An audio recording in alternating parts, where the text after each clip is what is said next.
There are reports this morning that those storms, when they swept through Stark and Lawtey, caused some fairly decent damage. In fact, the word is that the Lawtey Correctional Center is under lockdown right now. Captain Brad Smith from the Bradford County Sheriff's Office joins us on the phone. How significant was the damage, Captain? Good morning.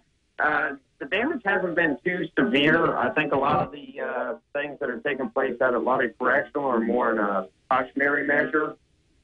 Right now, I'm standing outside and I'm looking at blue skies and sunshine with partly cloudy, but the wind is steadily blowing, kind of in a north-westerly direction, and we're preparing for more storms that come through our area.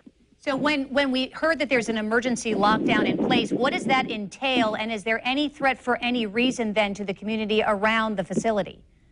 Well, there has been some other reports of storm damage in the area of Lawtey, and I think that the lockdown is pretty much just keeping everybody in place so that they're not out in harm's way. And so we do have some resources that have moved up in the area just to ensure that there's no body that's in any type of imminent danger right now from what has already occurred, and we're just preparing for the worst and hoping for the best. Well, actually, the storms have moved on through, and there are no more on the horizon. Can you tell me what it was like at the height of the storm?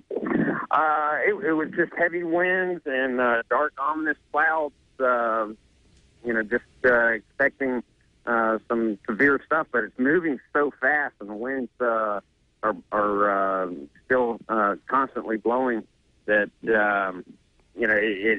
I guess it didn't have that much time to really set in and take hold and cause extreme amount of damage. It was just very quick moving front.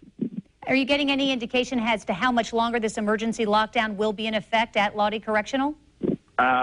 We don't have that information at this point in time, but I'm sure that they're taking every precaution just to keep the inmate population as safe as they can. And once they feel things are okay and they're in the clear, then they'll go back to normal operation.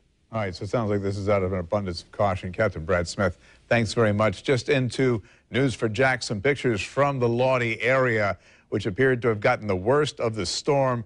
You can see it looks like there's some, I don't know if that's a tarp or what, that was blown off that roof there, and just a lot of debris on the road. So it was fairly significant winds, but it doesn't appear that the damage was too much. Is that some sort of a construction? It's hard to figure out what that is. It does look like it, and of course, this is not the actual correctional facility. This is kind of that administrative area where if you're visiting the facility, you go, which is encouraging news because you hope that you don't have anything like this where they actually house the prisoners. Yeah, so it looks like, just some debris on some vehicles there. So you've got some car owners that aren't going to be very happy, but it does not appear that there's a lot of structural damage this morning. But the worst of it is over. The weather has moved on out, and right now the storms are being felt in the area just north of Jacksonville through Fernandina Beach, parts of southeast Georgia, and then we are done. It's 8:42. We'll be right back.